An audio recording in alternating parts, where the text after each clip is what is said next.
ایک جو سب سے کمزور، اب دل میں کئی لوگ سوچتے ہیں کہ ظلم ہو رہا ہے لیکن کچھ نہیں کرتے، دل میں کڑتے ہیں، لیکن یہ جو دوسری جہاد ہے یہ آواز کی جہاد ہے، یہ منہ سے پروٹیسٹ کرنے کی جہاد ہے، اور یہ اس لیے ضروری ہے، اور یہ ہر جمہوریت کے اندر انسانوں کو اللہ جمہوریت حق دیتی ہے، اللہ تو ہمیں ہمارے پہ فرض کر دیتا ہے کہ ہم جب معاشرے میں ناانصافی دیکھتے ہیں تو ہم اپنی آواز بلند کریں۔ اس لیے میں نے آج آپ سب کو اس پروٹیسٹ کے لیے آج میں نے کہا کہ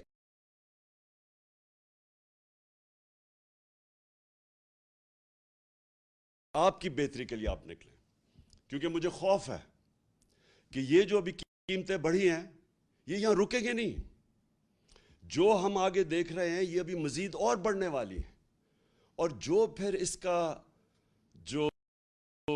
جو متاثر ہوگا اس سے وہ ہمارا سارا نچلا طبقہ، ہمارا سفید پوش، ہمارا تنخواہ دار، خاص طور پہ ہمارے کسان، کیونکہ ان کو یہ بڑا متاثر کرے گا، یہ جو خاص طور پہ جو ڈیزل اور بجلی کی قیمت اوپر گئی۔ تو میں سب سے پہلے آج میں یہ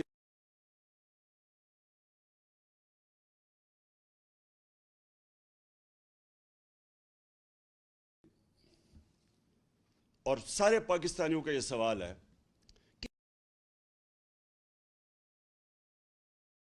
کہ کیا ہوا کہ جب سے یہ عدم اعتماد ہوئی ہے اس کے بعد یہ ملک کے اندر یہ کیا طوفان آ گیا؟ یہ جو پی ڈی ایم کے لوگ ہیں یہ سب کہتے ہیں کہ جی دیکھیں عمران خان نے بارودی سرنگیں چھوڑ دی ہیں، کہ جی آئی ایم ایف سے کوئی ان کے سمجھوتے تھے جس کی وجہ سے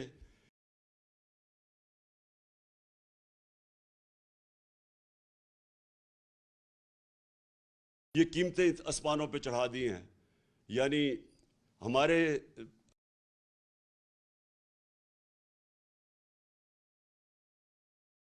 بعد ڈیزل، پٹرول، گیس، بجلی، آٹا، چاول، یہ ساروں کی قیمتیں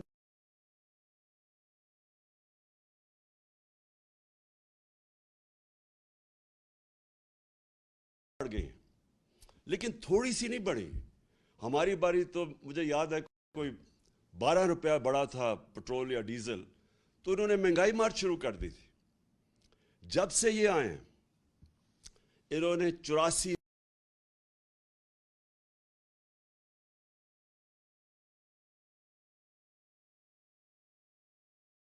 روپیہ لیٹر پٹرول کی قیمت بڑھائی،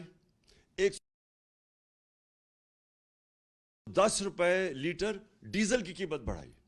اب یاد رکھیں ڈیزل خاص طور پہ کسان، اور آج کل سب سے زیادہ کسانوں کو متاثر کرے گا، اور وہ آگے ہماری فوڈ سیکیورٹی پہ، کہ ہم نے 22 کروڑ لوگوں کو کھلانا ہے۔ ہمارا تو اس وقت اگر ہمارا کسان خوشحال ہے تو ملک بہتر ہے، تو لہٰذا اس کا ایفیکٹ ہر طبقے پہ پڑے گا، ٹرانسپورٹ پہ پڑے گا اس کا، اور ابھی ایفیکٹ آگے بھی آئے گا۔ بجلی کے بل آئیں گے لوگوں کے پاس جولائی میں، اس کے بعد لوگوں کو اندازہ ہوگا کہ کتنا بڑا مہنگائی کا ایک بم پھٹا ہے۔ تو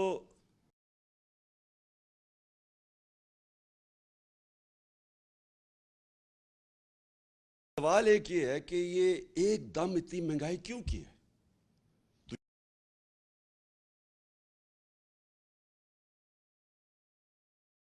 یہ کہتے ہیں کہ جی ہم آئی ایم ایف پروگرام میں تھے۔ آئی ایم ایف کے پروگرام میں یہ تو 2 مہینے سے ہیں، ہم 2.5 سال سے آئی ایم ایف کے پروگرام میں تھے۔ کیا ہمارے اوپر پریشر نہیں تھا یہ قیمتیں بڑھانے کا؟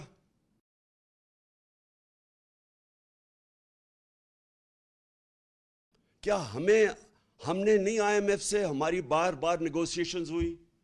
کیا ہم نے اپنے لوگوں کے مفادات کی حفاظت نہیں کی؟ اور یہ کیوں نہیں کر سکتے؟ کیا ہمیں جب انہوں نے کہا تھا کہ پیٹرول اور ڈیزل کی قیمت بڑھاؤ تو ہم نے 10 روپے کم کی تھی. کیسے کی تھی؟ ہم نے ادھر ادھر سے پیسے نکالے تھے.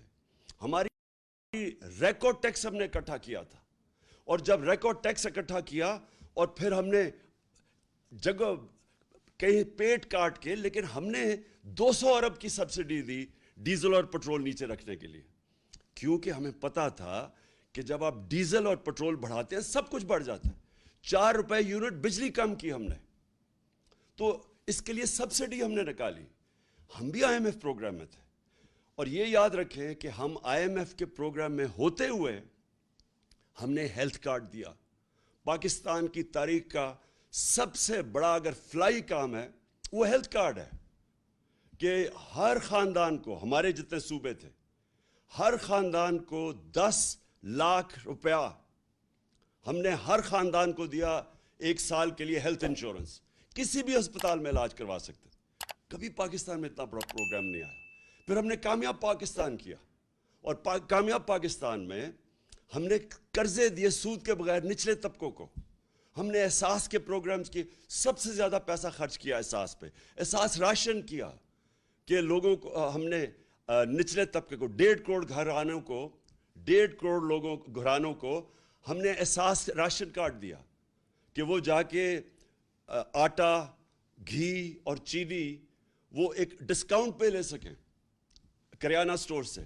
تو یہ ساری چیزیں ہم بھی آئی ایم ایف پروگرام میں تھے. اس کے باوجود ہم نے اپنے قوم کا دھیان رکھا. ہم نے کوشش کی کہ لوگوں کے اوپر پریشر نہ پڑے.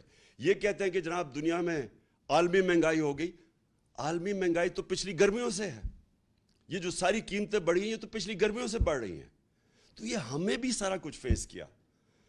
کہنے کا مقصد یہ ہے کہ آج یہ کیا اتنا بڑا طوفان آیا کہ ہماری مہنگائی بھی اسمانوں پہ چلی گئی اور مزید اور جانی ہے. اور اس کے بعد جو ہماری معیشت ہے, جو نقصان ادھر ہو رہا ہے, یہ جب کہتے ہیں کہ جی ہمیں بڑا مشکل برا پاکستان ملا, برا تو ہمیں ملا تھا مشکل وقت. یہ چھوڑ کے گئے تھے جو اصل بارودی سرنگ تھی, اس کو کہتے ہیں کرنٹ اکاؤنٹ ڈیفیسٹ, بیرونی خسارہ, کیونکہ وہ ڈالرز کے اندر خسارہ ہوتا ہے. پاکستان کی تاریخ کا یہ سب سے بڑا خسارہ چھوڑ کے گئے تھے, 20 ارب ڈالر. اس کے باوجود تیسرے سال میں ہم بالکل خسارہ کم کر چکے تھے, اور خسارہ بھی کم کیا, اور 5.6% پہ ہماری اکانومی بڑھ رہی تھی. اور یہ یاد رکھیں کہ یہ کرونا کا سال تھا, اور اس سے جو 2 سال کرونا کے تھے, دوسرا اور تیسرا ہمارا سال کرونا کا سال تھا. اور کرونا کے باوجود 5.6% پہ پاکستان بڑھا, جب ہندوستان -7% پہ چلا گیا. ان کی گروتھ, ان کی دولت میں بجائے اضافہ ہونے کے نیگیٹو میں گیا. اس دور میں جس طرح پاکستان نے سب سے, یہ صدی میں ایک دفعہ اتنا بڑا بحران آتا ہے جو کرونا کا ساری دنیا میں عذاب آیا, تو پاکستان وہ ملک تھا چند ملکوں میں سے جس نے سب سے بہترین طریقے سے اپنے لوگوں کو بچایا, غریبوں کو بچایا, اپنی معیشت کو بچایا. اور اس میں آج خاص طور پہ پھر سے, میں پہلے بھی کہہ چکا ہوں کہ میں آج خراج تحسین پیش کرنا چاہتا ہوں ہماری NCOC جو ہم نے سٹرکچر بنایا تھا, جس کو اسد عمر اس کے لیڈ کر رہے تھے, جس میں سارے پاکستان کے ادارے تھے, سب نے اپنا کام کیا, جس میں پاکستانی فوج بھی تھی. اور جس طرح ابھی جو ہمارا فیٹف میں سے ہم نکلے ہیں, فیٹف کے اندر بھی سب نے مل کے, ایک ملک نے مل کے لڑا تھا, جس میں سارے ادارے, جس میں حماد نے لیڈ کیا تھا, جس میں سارے ادارے تھے, جس میں پوری کوشش کی, بلکہ پرائیویٹ لوگ بھی تھے, جس میں پاکستانی فوج بھی تھی. سب نے مل کے اتنے بڑے ایشوز ہمارے دور میں ریزالو ہوئے. اسی دور میں جب ہم IMF میں تھے, اسی دور میں جب عالمی بحران تھا, ایک قوم بن کے ہم اس سے نکلے تھے. یہ جو آج پھنسے ہوئے ہیں, یہ جو آج ہماری ساری جو اتنی مشکلوں سے ملک کو ہم نکول کے یہاں لے کے آئے تھے, آج مہنگائی کے علاوہ جو ہماری معیشت ہے خطرے میں ہے. موڈیز کے اندر جو کریڈٹ ریٹنگ کرتا ہے کہ ایک ملک کی کریڈٹ ریٹنگ انہوں نے مائنس میں ڈاؤن گریڈ کر دیا ہے. اس کا کیا مطلب ہے؟ پاکستان کو قرضے نہیں ملیں گے. اگر قرضے ملیں گے تو بہت مہنگے قرضے ملیں گے. اور یہ دوسری چیز وابڈا کا، جو وابڈا کی ریٹنگ ایسی تھی کہ وہ خود انٹرنیشنل لونز لے سکتی تھی، اب جب سے یہ آئے ہیں اس کی بھی ریٹنگ ڈاؤن گریڈ کر دی ہے. اس کا مطلب کہ وابڈا کو وہ لونز نہیں ملیں گے، اور اگر ملے تو بہت مہنگے ملیں گے. اس کا مطلب جو اسی دور میں جو 10 ڈیم جو ہمارے دور میں شروع کی ہوئی ہیں وہ اب خطرے میں چلی جائیں گی، کیونکہ اگر پیسہ قرضے نہ ملے تو یہ کیسے پورے ہوں گے. تو میرا سوال یہ ہے کہ جب یہ ملک ترقی بھی کر رہا تھا، اس کی 5.6% تیسرے سال میں اور 6% چوتھے سال میں جب اس کی اکانومی گرو کر رہی تھی، دولت میں اضافہ ہو رہا تھا، جب ریکارڈ ہم ٹیکس اکٹھے کر رہے تھے، وہ بھی ایک وجہ ہے کہ ہم پیسے نکال سکے عوام کے اوپر بوجھ کم کرنے کے، سبسیڈائز کرنے کے لیے. ریکارڈ 6.2 ٹریلین یعنی 6,200 ارب روپے کا ہم نے ٹیکس اکٹھا کیا، پاکستان کی تاریخ میں سب سے زیادہ. اور اسی دور میں سب سے زیادہ پاکستانی اوورسیز بیرون ملک پاکستان ریمیٹنسز ہمیں بھیجیں 31 ارب ڈالر کی، 32 ارب ڈالر کی ہماری ایکسپورٹس تھی. اور جو ہماری فصلیں تھیں، جو ہمارا ایگریکلچر ٹرانسفارمیشن پلان تھا، اس کی وجہ سے جو کسانوں کے پاس پیسہ گیا، جو ہم نے ان کی مدد کی، ریکارڈ فصلیں ہوئی ہمارے پاس. 4.4% پہ ہمارا زراعت ہماری آگے بڑھ رہی تھی. تو اس وقت کیا ہوا کہ آج سارا کچھ نیچے جا رہا ہے؟ اور وہ ہوا کیا، میں آج آپ سب کو یہاں بتانا چاہتا ہوں کہ ہوا کیا. ہوا یہ کہ ایک سازش ہوئی امریکہ سے، ایک سازش جس سے یہاں میر جعفر اور میر صادق ان کے ساتھ ملے. اس کے بعد انہوں نے پلان کیا ہماری گورنمنٹ گرانے کا. اس سے جو سیاست کے اندر، جو ملک کے اندر سیاسی ماحول تھا وہ غیر یقینی ہو گیا، پولیٹیکل انسرٹنٹی ہو گئی. اس کا افیکٹ پڑا معیشت کے اوپر. میں نے جا کے نیوٹرلز کو، میں نے ان کو سمجھایا کہ دیکھیں اگر یہ سازش ہو رہی ہے، بڑا اچھا آپ نیوٹرل رہیں، لیکن یہ جو سازش ہو رہی ہے اگر اس وقت گورنمنٹ کو گرا دیا گیا اس سازش کے تحت تو یہ ان سے سنبھالا نہیں جائے گا. ہم نے بڑی مشکل سے یہاں تک آئے ہیں. یہ بڑی مشکل سے کرونا سے نکل کے جو کموڈٹی سپر سائیکل تھا، یہ جو جب یوکرین میں گیا روس اور جو جنگ ہوئی تو اس کی وجہ سے جو اثرات تھے، بڑی مشکل سے ہماری معیشت یہاں کھڑی تھی. تو میں نے تب ان کو بتایا، پھر شوکت ترین کو کہا کہ ان کو بتاؤ کہ یہ وقت نہیں ہے اس ملک کے اندر یہ سازش کو کامیاب ہونے دینے، کیونکہ اس کا ڈائریکٹ اثر پڑے گا ہماری معیشت کے اوپر. اور مجھے افسوس سے کہنا پڑتا ہے کہ وہ ٹائم تھا کہ اس سازش کو ناکام کرنے کا، کیونکہ ہمیں پتہ تھا کہ نہ ان لوگوں کے پاس قابلیت ہے، نہ ان کے پاس اہلیت ہے، اور ان کا مقصد ہی آنے کا کچھ اور ہے. ان کا مقصد اس ملک کی نہ مہنگائی کم کرنے کے لیے، نہ ان کا مقصد اس ملک کی ریفارمز کرنے کا تھا، اکانومی ٹھیک کرنے کا تھا. ان کا تو مقصد ہی کچھ اور تھا. اور وہ جو مقصد تھا، میں بڑا شکر گزار ہوں ان کے وزیر دستگیر کا، خرم دستگیر کا، جس نے ٹی وی پروگرام پہ کہہ دیا. اس نے کہا ہمیں تو صرف یہ تھا، اور اس نے 2 چیزیں کہی. اس نے کہا ایک تو ہمیں ڈر لگا ہوا تھا کہ اگر یہ رہ گیا، اس نے ججز اور ڈال دینے تھے، اور اس نے ہمارے جتنے لیڈر تھے انہوں نے جیلوں میں چلے جانا تھا، جس میں شہباز شریف نے بھی چلے جانا تھا. تو پہلا تو میرا سوال یہ ہے کہ کیا یہاں کی عدالتیں آزاد نہیں ہیں؟ کیا یہاں کی جو عدالتیں ہیں اس میں کوئی ہماری انٹرفیرنس ہوئی ہے آج تک؟ ہم تو وہ زمانہ نہیں کہ ہم ٹیلی فون کر رہے ہیں کہ جسٹس قیوم جی ہمیں کیس میں یہ رزلٹ چاہیے. ہم نے تو سپریم کورٹ کے اوپر کبھی سوچا نہیں حملہ کرنے کا. ہم نے کسی ادارے کو، ہم نے آج تک ہم نے اداروں کو چلنے دیا. نیب کا ادارہ جو چلا ہے، میں بتا دوں آج کہ نیب نے کوئی 280 ارب روپیہ اپنے سارے کوئی 18 سال میں اکٹھا کیا تھا. ہمارے 3 سالوں میں انہوں نے 480 ارب روپیہ اکٹھا کیا، کیونکہ ہم نے مداخلت کسی میں نہیں کی. تو میں جو آج سوال پوچھتا ہوں کہ یہ جو خرم دستگیر نے بات کی ہے، اس سے یہ واضح ہوتا ہے کہ ان کا تو مقصد تھا ہی نہیں اور کچھ سوائے NRO 2 لینے کا. ان کا تو مقصد یہ کہ تھا، اسی لیے یہ ساری جدوجہد تھی۔ 3.5 سال سے یہ بار بار جو بلیک میل مجھے کیا جا رہا تھا، یہ تو صرف چاہتے تھے این آر او، دوسرا این آر او۔ یاد رکھیے ان کو پہلا این آر او مل چکا ہے، ان کو ملا، جنرل مشرف نے این آر او دیا، جو ساری ان کے کرپشن کیسز تھے۔ 2 دفعہ ان کی حکومتیں گئی کرپشن پہ 90 کی دہائی میں، تو جو سارے ان کے کرپشن کے کیسز تھے وہ سب جنرل مشرف نے معاف کر دیے تھے۔ یہ جو ہے یہ این آر او 2 ہے، یہ انہوں نے 10 سالوں میں جو چوری کی تھی، یہ 95% جو کیسز ہیں یہ سارے ان کے دور کے ہیں، یہ ان کے جو 10 سال تھے ان کے دور کے کیسز بنے ہوئے ہیں۔ اور اب انہوں نے کیا کیا؟ انہوں نے جو قانون لے کے آئے ہیں نیب کی امینڈمنٹس کا، میں آج آپ ساری قوم کو یہ بتانا چاہتا ہوں، انہوں نے جو نیب کا امینڈمنٹ قانون لے کے آئے ہیں، اور یہی قانون انہوں نے کوشش کی تھی جب ہم فیٹف کی لیجسلیشن اسمبلی سے پاس کر رہے تھے، اور ہمارا مقصد یہ تھا کہ فیٹف سی گرے لسٹ سے نکلیں، جو ان کی وجہ سے ہم گرے لسٹ پہ تھے۔